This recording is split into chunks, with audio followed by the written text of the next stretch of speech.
The architect of terror, Khalid Sheikh Mohammed. Khalid Sheikh Mohammed, a Pakistani-born engineer, became obsessed with jihad. He is considered the mastermind behind the 9/11 attacks. Mohammed's hatred for the United States stemmed from his belief that America was at war with Islam. Mohammed presented his plan to Osama bin Laden, the leader of al-Qaeda, in 1996. It involved hijacking multiple planes simultaneously. The targets were iconic buildings in the United States. Bin Laden, initially hesitant, eventually approved the operation in 1999. Mohammed's meticulous planning was evident in every detail.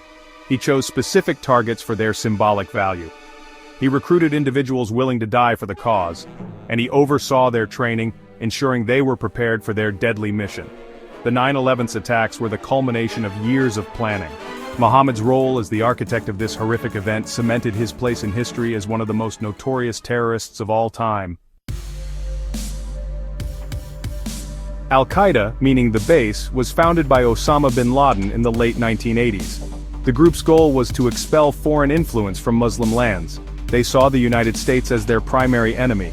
Bin Laden, born into a wealthy Saudi family, used his fortune to fund al-Qaeda's operations. The group established training camps in Afghanistan. They attracted recruits from across the Muslim world. The 9/11 attacks were a departure from al-Qaeda's previous attacks.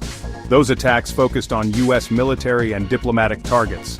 The scale and ambition of the 9/11 plot signaled a new phase in al-Qaeda's terrorist campaign. The attacks were designed to inflict mass casualties and terrorize the American public. The ultimate goal was to force the United States to withdraw its military presence from the Middle East. The 19 hijackers involved in the 9/11 attacks were primarily from Saudi Arabia. They were recruited by al-Qaeda for their commitment to jihad. Many had no prior experience with aviation. The hijackers received training at al-Qaeda camps in Afghanistan. They learned basic flight skills, hand-to-hand combat, and explosives handling. The training was rudimentary, focusing on basic techniques needed to control a plane. To blend in, the hijackers traveled to the United States on student visas. They enrolled in flight schools across the country. They continued their training, learning to fly larger commercial aircraft. The hijackers maintained low profiles, avoiding any activities that might attract attention. Their ability to operate undetected in the United States was a testament to al-Qaeda's operational planning. Funding for the 9/11 attacks was estimated at $500,000. The money flowed through a complex network of charities, businesses, and individuals with ties to al-Qaeda. A significant portion of the funding came from bin Laden's personal wealth. He inherited millions from his family's construction business. He used his connections to funnel money to al-Qaeda cells around the world. Al-Qaeda also relied on donations from sympathizers in the Middle East. These donations were often disguised as charitable contributions. They were then laundered through a network of Islamic banks and financial institutions. The 9/11 attacks highlighted the challenges of tracking terrorist financing. The money trail often led through countries with weak banking regulations or governments sympathetic to al-Qaeda's cause. Section 5.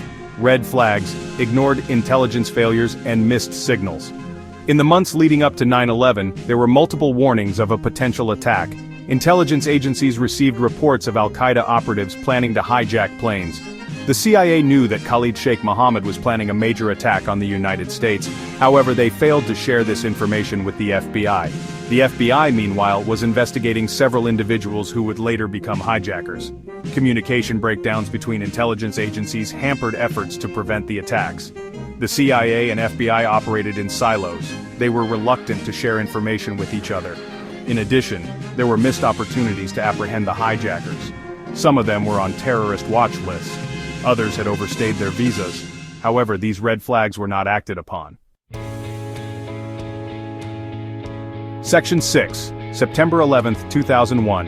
A day of infamy. On the morning of September 11, 2001, 19 al-Qaeda terrorists hijacked 4 commercial airplanes. They crashed 2 planes into the World Trade Center towers in New York City.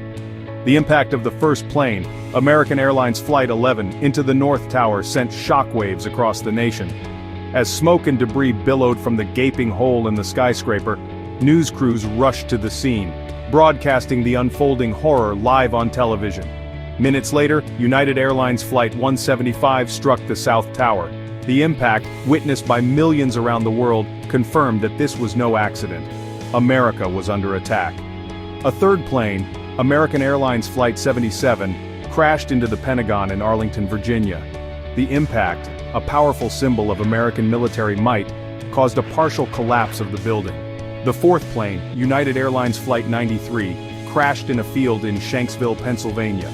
The passengers and crew, aware of the other attacks, fought back against the hijackers. Their heroism prevented the plane from reaching its intended target, believed to be either the U.S. Capitol or the White House. Section 7. The War on Terror begins. The 9/11 attacks had a profound impact on the United States. The nation mourned the nearly 3,000 lives lost in the attacks. The attacks also galvanized the nation. President George W. Bush declared a war on terror. The Bush administration launched military operations in Afghanistan and Iraq. The stated goal was to dismantle al-Qaeda and prevent future terrorist attacks. The war on terror had far-reaching consequences. It led to the overthrow of the Taliban regime in Afghanistan. It also resulted in the long and costly war in Iraq. The war on terror also had a significant impact on domestic policy. The U.S. government implemented enhanced security measures at airports and other public places. The Patriot Act, passed in the wake of the attacks, expanded the government's surveillance powers. Section 8. Justice delayed, the long road to accountability. The legal proceedings against those accused of involvement in the 9/11 attacks have been complex and controversial. Khalid Sheikh Mohammed and 4 other alleged co-conspirators were captured and transferred to the U.S. military prison at Guantanamo Bay, Cuba. The use of torture, or enhanced interrogation techniques on detainees like Khalid Sheikh Mohammed, sparked international outrage. Critics argued that the information obtained through torture was unreliable and inadmissible in court. After years of legal wrangling, the 5 defendants were arraigned in 2008. They faced charges of terrorism, hijacking, and murder. The trials have been plagued by delays due to the complexity of the case, the classified nature of the evidence, and the challenges of holding a trial for individuals accused of such heinous crimes. In 2024, nearly 23 years after the attacks, the defendants reached plea deals with U.S. prosecutors. They pleaded guilty to lesser charges in exchange for avoiding the death penalty. The plea deals sparked outrage among some 9/11 victims' families who believed that the perpetrators deserved the ultimate punishment. Section 9. The Legacy of 9/11, A Changed World. The 9/11 attacks were a watershed moment in history. They fundamentally changed the way we think about security and terrorism. The attacks exposed the vulnerability of open societies to terrorism. They also highlighted the need for international cooperation to combat this global threat.